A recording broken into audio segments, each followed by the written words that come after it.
दोस्तों, इतिहास में कई ऐसी भयानक और दर्दनाक घटनाएं घटी हैं जिनके बारे में जानकर रूह तक कांप जाती है। एक ऐसी ही भयानक घटना आज से 62 साल पहले चीन में घटी थी, जिसमें करोड़ों लोग मारे गए थे। और इस भयानक तबाही के पीछे खुद की ही एक गलती थी, जिसे बाद में सुधारने की कोशिश भी की गई थी, लेकिन तब तक बहुत देर हो चुकी थी। इस घटना को ग्रेट चाइनीज फैमिली के नाम से भी जाना जाता है। शायद ही दोस्तों ऐसा कोई चीनी नागरिक होगा जो इस घटना के बारे में ना जानता हो। तो चलिए दोस्तों, आज आपको भी इतिहास की उस घटना से रूबरू करवाते हैं जहां चाइना ने हैवानियत की सारी हदें पार कर दी। दोस्तों, बात है 1958 की। तब चीन की सत्ता संभाल रहे थे माओ जेडोंग, जिन्हें माओ सेतुंग के नाम से भी जाना जाता है।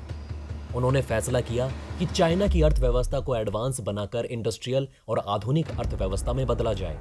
माओ जेडोंग चाइना की अर्थव्यवस्था को दुनिया की सबसे बड़ी अर्थव्यवस्था बनाना चाहते थे।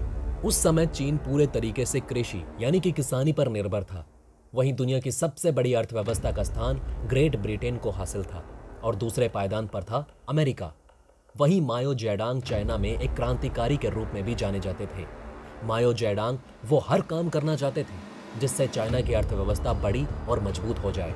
इसके लिए माओ जेडोंग और उसके साथी सदस्यों ने संकल्प लिया कि आने वाले 15 सालों के अंदर हम अमेरिका की अर्थव्यवस्था को पछाड़ते हुए ग्रेट ब्रिटेन की अर्थव्यवस्था को भी पीछे छोड़कर दुनिया की सबसे बड़ी अर्थव्यवस्था बन जाएंगे। इसके लिए एक आंदोलन चलाया गया जिसका नाम था द ग्रेट लीप फॉरवर्ड। इसका मतलब था आगे की ओर एक महान छलांग। माओ जेडोंग का मानना था कि चाइना की सबसे बड़ी ताकत उसकी जनसंख्या है और इस बढ़ती हुई आबादी को सही दिशा और रोजगार दिया जाए तो आर्थिक स्थिति में बदलाव देखा जा सकता है। इसलिए माओ ने गांव और शहरों में इंडस्ट्रियल प्रोडक्शन बढ़ाने को कहा, जिसके लिए सभी ने कहा कि अपने अपने घर में भट्टी लगाकर आयरन और स्टील बनाना शुरू कर दे। इसके साथ ही किसानी को बढ़ावा देने के लिए सरकार ने कई नई नीतियों को भी लागू किया। इसके साथ ही सबसे बड़े अभियान को चलाया गया जिसका नाम था 4 किट अभियान। इस अभियान में 4 किट यानी कि 4 कीड़े और पक्षी। इन कीटों में शामिल थे चूहे, मच्छर, मक्खी और साधारण गोरैया। और ये अभियान ही इतिहास की सबसे बड़ी गलती बनने वाला था। दरअसल माओ का मानना था कि चूहे, मच्छर और मक्खी तरह तरह की बीमारियां फैलाते हैं, जिसकी वजह से हर साल लाखों लोग बीमारी से मारे जाते हैं। वहीं चिड़िया को लेकर माओ का कहना था कि एक चिड़िया साल भर में 4.5 किलोग्राम अनाज खा जाती है। इसलिए गणना की गई कि ना जाने देश में कितनी चिड़िया हैं जो साल भर में कितने टन अनाज खा जाती होंगी। और उस अनाज को बचाने के लिए माओ ने चिड़िया को भी मारने का फरमान जारी कर दिया ताकि अनाज बचे और लोगों के खाने और निर्यात करने के काम आए। इसलिए माओ का कहना था कि हमारा देश इन चारों जीवों के बिना भी रह सकता है। दोस्तों, ये एक अभियान नहीं बल्कि ये युद्ध छिड़ चुका था जो इन 4 जीवों के खिलाफ था, जिसमें 5 साल के बच्चों से लेकर आर्मी के जवान तक शामिल हो चुके थे। वहीं लोगों को चूहे, मच्छर और मक्खी मारने में इतना मजा नहीं आ रहा था जितना कि चिड़िया को मारने में आ रहा था, क्योंकि चिड़िया एक विजिबल टारगेट था जिसे आसानी से देखा जा सकता था। ग्रेट स्पैरो अभियान चाइना में खूब जोरों से चल रहा था। इसके लिए चाइनीज लोग अलग अलग तरकीबों का इस्तेमाल कर रहे थे, जैसे थाली और ढोल पीटना।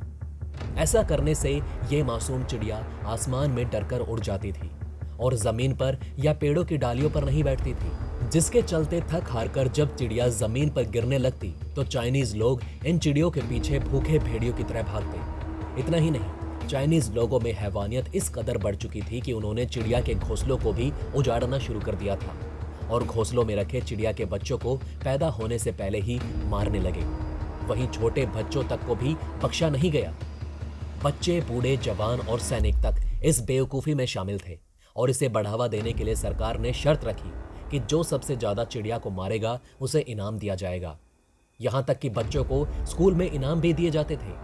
लोगों की हैवानियत उस लेवल पर थी कि लोग चिड़िया की माला बनाकर उसे पहनकर घूमते थे।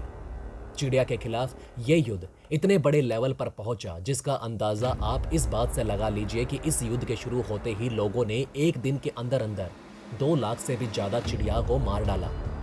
लोगों में ये पागलपन इतना बढ़ चुका था कि एक साल में ही चीनी लोगों ने 1 अरब से ज्यादा चिड़िया को मार डाला।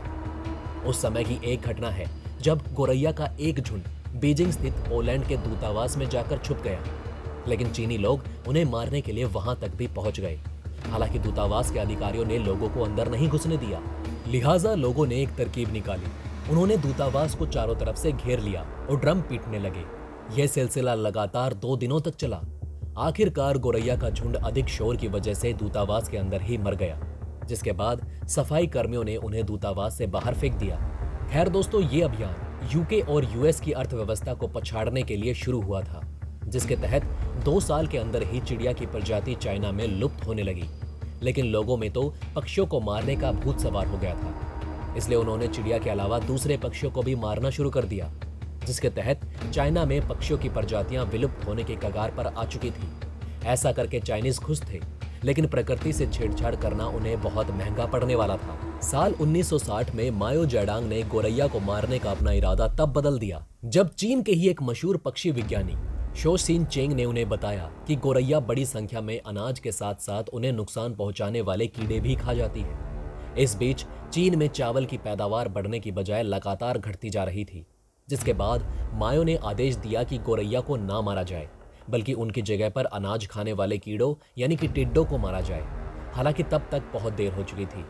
चाइना ने कोई छोटी मोटी गलती नहीं की थी, बल्कि नेचर की फूड चेन को ही तोड़ दिया था। जैसा कि पूरी दुनिया जानती है कि फूड चेन के तहत इस दुनिया में हर जीव का एक अपना महत्व होता है, जो इस प्रकृति को संतुलित रखने में मदद करता है। जैसे सांप छोटे जीव जंतु जैसे कि चूहों को खाते हैं, फिर सांप को चील और अन्य पक्षी खाते हैं। अगर सांप को खाने वाले जीव मर जाएंगे तो सांपों की संख्या बढ़ जाएगी, वहीं सांपों को मार दिया जाए तो कीड़े मकोड़ों की संख्या बढ़ जाएगी। कहने का मतलब है कि फूड चेन में से कोई भी जीव विलुप्त हो जाए तो इससे फूड चेन पर काफी असर पड़ेगा, जिसका नतीजा प्रकृति की ओर से दिखाई दिया। अब चाइना ने इन पक्षियों को तो खत्म कर दिया था, लेकिन किसी ने भी ये नहीं सोचा कि अगर ये पक्षी ही मारे जाएंगे तो छोटे कीट पतंगे जो फसलों को खराब करते हैं उन्हें खाएगा कौन। और हुआ भी यही। चीन में कीड़े मकोड़ों की संख्या इतनी बढ़ गई कि सारी फसलें खराब होने लगी, जिसमें टिड्डियों की संख्या सबसे ज्यादा मात्रा में थी। टिड्डियों का झुंड आता और सारी फसल को चंद मिनटों में चट कर जाता। नतीजा चीन में एक भयानक अकाल पड़ा और देखते ही देखते करोड़ों लोग भूखमरी से मारे गए। हालात ये थे कि चीनी लोग मिट्टी खाकर अपना पेट भर रहे थे। चीनी सरकार के आंकड़ों के मुताबिक करीब 15 मिलियन यानी कि 1.5 करोड़ लोग भूखमरी के कारण मारे गए। हालांकि कुछ अन्य रिपोर्ट्स के मुताबिक 15 से 45 मिलियन यानी कि 1.5 से 4.5 करोड़ लोग भूखमरी की वजह से मारे गए। ये चीन के इतिहास की सबसे बड़ी त्रासदियों में से एक है, जिसे ग्रेट चाइनीज फैमिली के नाम से दुनिया जानती है। चीन चला था दुनिया बदलने, लेकिन प्रकृति की मार ने इंसान को उसकी औकात बताकर मिट्टी खाने पर मजबूर कर दिया। तो दोस्तों, कैसी लगी आपको ये वीडियो हमें कमेंट करके जरूर बताएं। साथ ही चीन की बेवकूफ़ी पर आपकी क्या राय है ये भी कमेंट में बताना ना भूलें। वहीं अगर ये वीडियो आपको अच्छी लगी हो तो इसे लाइक और थम्स अप देना ना भूलिएगा। और अगर आपने अभी तक हमारे चैनल को सब्सक्राइब नहीं किया है तो जाते जाते चैनल को सब्सक्राइब जरूर करें। खुश रहें, ध्यान रखें। जय हिंद।